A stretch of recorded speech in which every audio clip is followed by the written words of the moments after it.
வள்ளியூர் என்னும் கிராமத்தில் கிருஷ்ணா என்ற வளையல் வியாபாரி ஒருவன் இருந்தான். அவனுடைய வண்டியில் அழகழகான வளையல்கள் வைத்து அதில் ஒரு மணி கட்டி வைத்திருந்தான். வண்டி நகரும் போதெல்லாம் மணிகள் ஒலி எழுப்பிக் கொண்டே இருக்கும். ஒரு நாள் கிருஷ்ணா பயணிக்கையில் ஒரு பெரிய புளிய மரத்தடியில் ஒரு பேய் தோன்றியது. அந்த பேய் ஒரு குறும்புக்கார பேய். அந்த பேய்க்கு மணி சத்தம்னா ரொம்ப பிடிக்கும். அந்த மரத்தின் அடியில் செல்லும் பலரும் தங்களின் மணியை இழந்தனர். அந்த பேய் வேகமாக வந்து கிருஷ்ணாவின் வண்டியில் இருந்த மணியை பிடுங்கிக் கொண்டு ஓடிவிட்டது.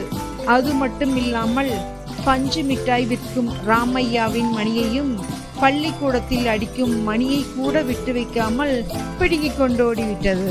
இதுபோல் பல இடத்தில் இருந்து கொண்டு வந்த மணியை எல்லாம் அந்த பேய் தன் கழுத்தில் கட்டிக்கொண்டு அந்த கிராமத்தை வலம் வந்தது.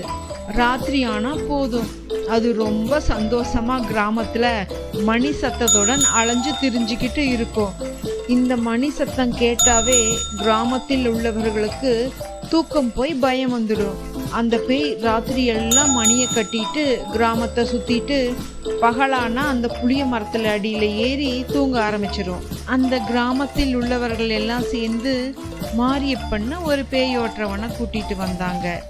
அன்று இரவு இருட்டிய பிறகு மாரியப்பன் வேப்ப இலையையும் கையில் எலுமிச்சம்பழத்தையும் எடுத்துக்கொண்டு மந்திரம் சொல்லிக்கொண்டே பேயை விரட்ட வந்தான்.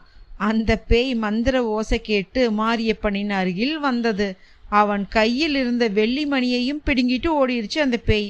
அதை பார்த்த மாரியப்பன் பயந்து அங்கிருந்து ஓடிட்டான்.